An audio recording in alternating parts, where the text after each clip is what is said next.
عليكم خوتي، لاباس عليكم؟ كلشي بخير في امان الله. كنتمنى تكونوا كاملين في احسن حال والاحوال وبخير باذن الله. خوتي جيتكم فيديو جديد اللي هو مهم بزاف وكيهمنا وكيقيس اي واحد فينا وكيقيس وليداتنا. الفيديو اللي جاي نهضر لكم اليوم عليه هو التبول اللا ارادي عند الاطفال. التبول اللا ارادي عند الاطفال كيف ما كنعرفوا واحد الشيء اللي شائع وكل امهات تقريبا بزاف، ماشي نقول كل شيء ولكن بنسبه كبيره كيعانيوا من المشكل هذا. والسبب ديال هذا المشكل هذا كنديروه بيدينا. المشكل الاول هو السقاطه اللي كناخذوا لهم من الحانوت. السقاطه خوتي اللي كناخذوا لهم من الحانوت كتساهم بنسبه كبيره في التبول اللا ارادي عند الاطفال، وخصوصا بالنهار اولا بالليل كيف ما كان الامر.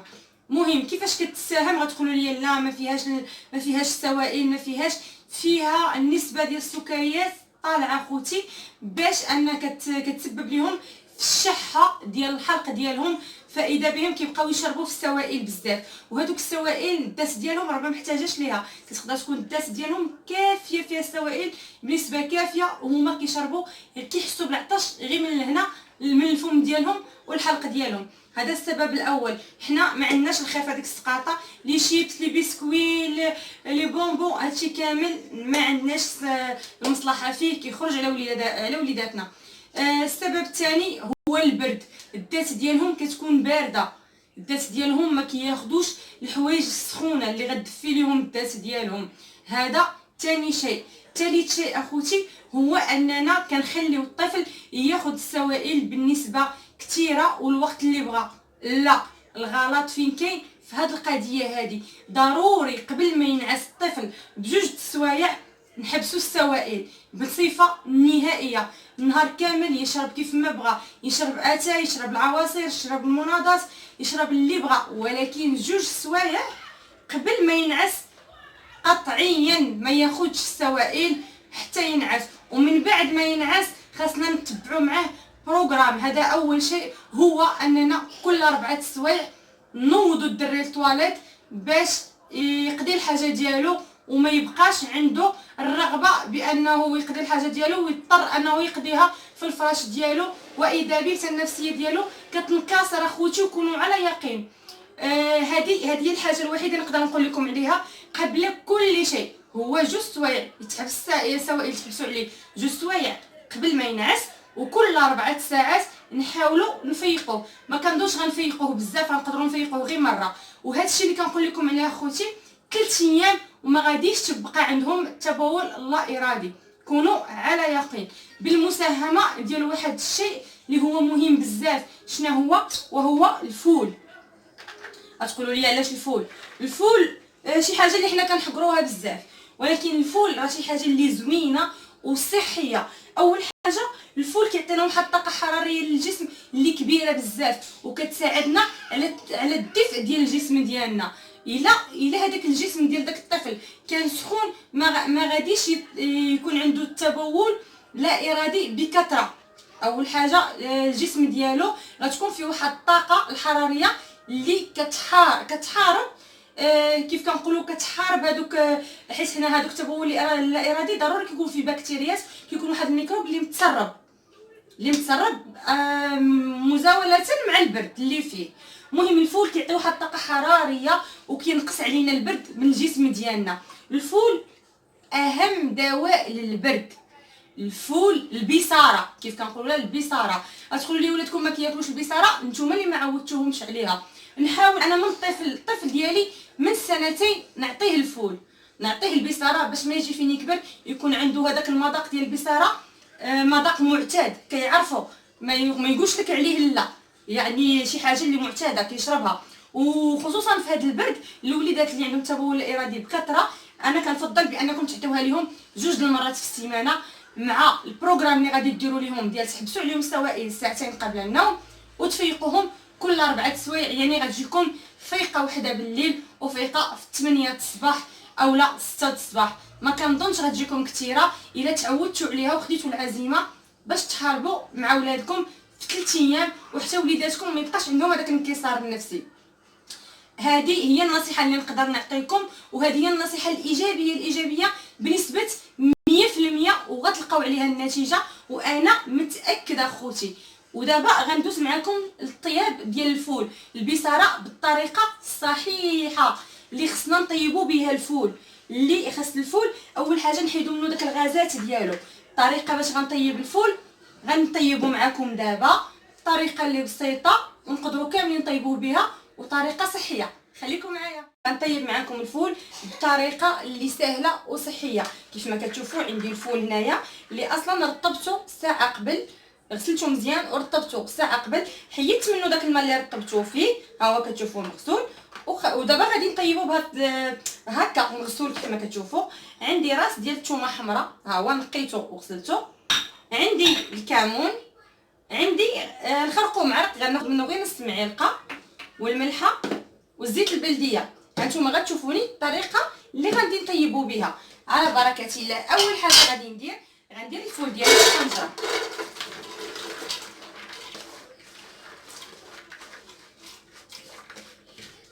غندير الفول ديالي في الطنجره، غندير عليه الماء، غنغطي عليه بالماء،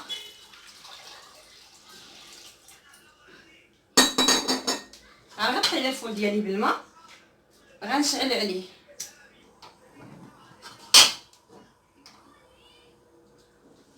صافي كيف ما كتشوفوا انا غطيت على الفول ديالي بالماء البنات، هانتوما كتشوفوا غطيت على الماء.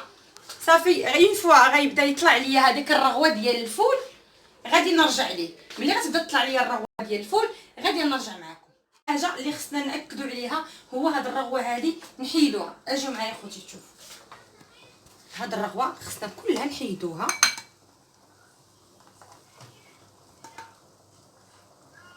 هادي ضروري ما نحيدو هاد الرغوه كامله، ونبقاو تابعين الفول هو كيغلي وحنا كنحيدو في الرغوه ديالو حتى كتقطع.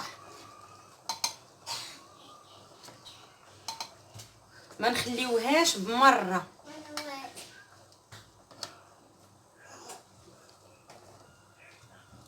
نبقاو تابعينه بهاد الطريقه.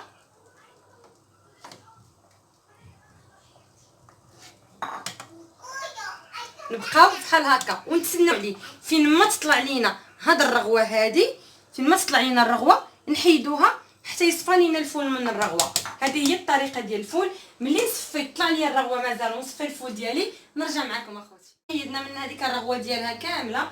كيف ما كتشوفوا هانتوما حيدت انا زلافه، هذا 500 غرام. شوف الزلافه ديال الرغوه، هذوك لي غاز ديالو ديال الفول. صافي دابا هنايا الفول ديالي كيف ما كتشوفوا تصفى. ملي كيتصفى لينا الفول كنديروا داك الكركوبه ديال الثومه منقيه مصايبه، كنديروها كامله. كنديروا شويه د الملحه حسب الخلط حسب الذوق البنات. ونديروا معلقه تقريبا كبيره د الكمون. نديروا معلقه، انا هنا عندي معلقه صغيره غنديروا جوج. وغندير الزيت البلديه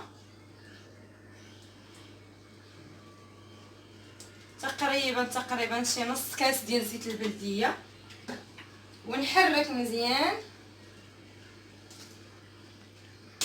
نحركو. عاد ندير نص معلقه ديال الخرقوم عرق. والخرقوم عرق خاصكم تكونوا مأكدين منه البنات بانه مزيان، راه الخرقوم منين تعرق ما مغشوش ما والو. صافي الفول ديالنا واجد. صافي البنات الخرقوم نخليه غير من الفوق، هو بيدو غيبدا يعطينا اللون والمنظر. هانتوما كتشوفوا دابا. صافي غير نديرو داك نص معلقه ديال الخرقوم عرق نخليوه بحال هكاك. صافي ونقصوا البوطه على حدها ونغطيو الطنجره ديالنا.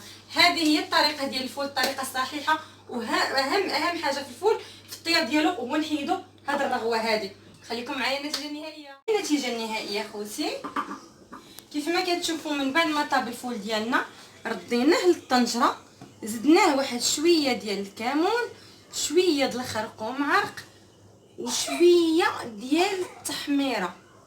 انا كتعجبني التحميره ملي كنسالي حتى كنبغي نردها للطنجره. هنايا تنشف تتوكح شويه تختار، كندير لها واحد نص راس د المعلقه ديال التحميره، واللي ما بغاهاش ما يديرهاش، كتبقى اختياريه باش غير تعطيني داك اللوين كيف ما كتشوفوا. هذا اللون هذا تعطيني هذا اللون باش ما يجينيش هذاك اللون بيض ديال الفول. صافي هكا كتكون البصاره ديالي والفول ديالي طاب. غادي نطفي عليه كيف ما كتشوفوا. اللي كنبغي نقدمو كنقدمو بهذه الطريقه، كنديروها في الزليفه ديالنا كالمعتاد، اولا في الطويجين البنات. حتى في الطويجين ديال الطين كيجي خطير، كيجي الفول بنين في الطاجين ديال الطين. صافي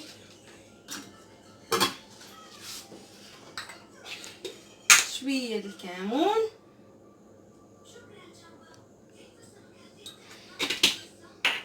شكون تشهاها البنات في هذه اللحظه؟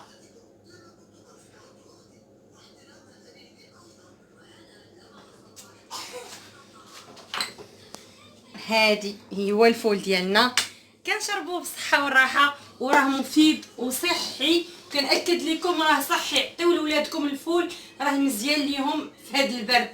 شكرا لكم على المتابعه ديالكم، وكيقول لك جديد لجده والبالي لا تفرط فيه. السلام عليكم.